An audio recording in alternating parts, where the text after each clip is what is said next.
ఇప్పుడు అందిన తాజా వార్త ఉప్పాడ మత్స్యకారుల సమస్యలపై డిప్యూటీ సీఎం పవన్ కళ్యాణ్ స్పందించారు. సమస్యల పరిష్కారం కోసం జిల్లా రాష్ట్ర స్థాయి అధికారులతో ఆయన చర్చించనున్నారు. అసెంబ్లీ సమావేశాల కారణంగా మత్స్యకారులతో నేరుగా చర్చించలేకపోతున్నానని చెప్పారు. కాలుష్య నియంత్రణ మండలి, పరిశ్రమలు, ఫిషరీస్, రెవెన్యూ ఉన్నతాధికారులు, కాకినాడ జిల్లా కలెక్టర్తో ఒక కమిటీని ఏర్పాటు చేస్తామని డిప్యూటీ సీఎం వెల్లడించారు. మత్స్యకార ప్రతినిధులు, స్థానిక నాయకులకు కమిటీలో స్థానం ఇవ్వాలని నిర్ణయించినట్లు తెలిపారు. సమస్యల పరిష్కారంతో పాటు జీవనోపాధి మెరుగుదల, తీర ప్రాంత గ్రామాల్లో మౌలిక సదుపాయాల కల్పనపైన ఈ కమిటీ దృష్టి పెట్టనుంది.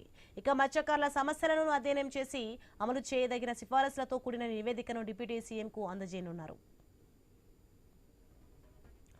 ఇక ఇప్పటికే వీలైనంత త్వరగా పరిష్కరించాల్సిన సమస్యలను గుర్తించినట్లు డిప్యూటీ సీఎం పవన్ తెలిపారు.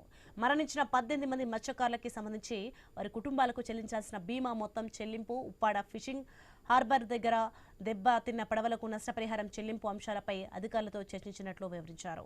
ఇందుకు తగిన చర్యలు చేపట్టాలని ఆదేశించారు. మచిలీపట్నం, అంతర్వేది తదితర ప్రాంతాల్లో మత్స్యకారులకు వేటకు వెళ్లేందుకు అవకాశం ఇవ్వడంపైన ప్రత్యేక దృష్టి సారించారు.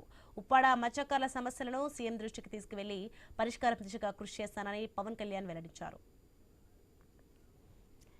రైట్, ఇదే అంశాలకు సంబంధించి మరింత సమాచారం మా ప్రతినిధి రాజేష్ ఫోన్లలో అందిస్తారు. రాజేష్, ఉప్పాడ మత్స్యకారుల సమస్యలపై డిప్యూటీ సీఎం పవన్ కళ్యాణ్ స్పందించిన దృశ్యాలు మనం చూస్తున్నాం, ఏమంటున్నారు?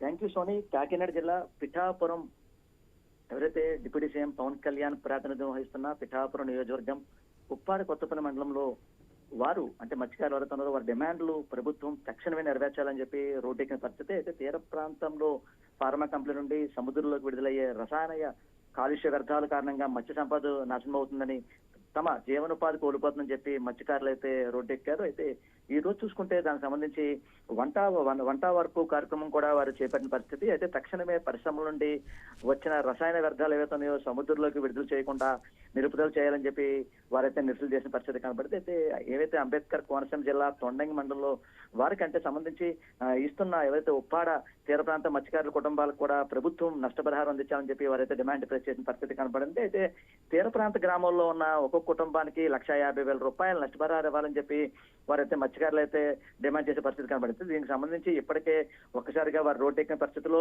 ఎవరైతే డిప్యూటీ సీఎం పవన్ కళ్యాణ్ ఒకసారి దాన్ని స్పందించి పరిష్కారానికి ఉన్నతాధికారులకి ఎవరైతే మత్స్యకారులకు సంబంధించి అలాగే ఇతర శాఖ అధికారులతో కూడా నాయకులతో కూడా కమిటీ ఏర్పాటు చేశాము. దీనికి సంబంధించి సమస్యలను వెంటనే పరిష్కారం చేస్తామని చెప్పి డిప్యూటీ సీఎం పవన్ కళ్యాణ్ అయితే ఈ రోజు పత్రికాముఖంగా చెప్పే పరిస్థితి కనబడింది. దీనికి సంబంధించి ఫార్మాస్యూటికల్ పరిశ్రమ ప్రభావం వల్ల right, thanks for the information Rajesh.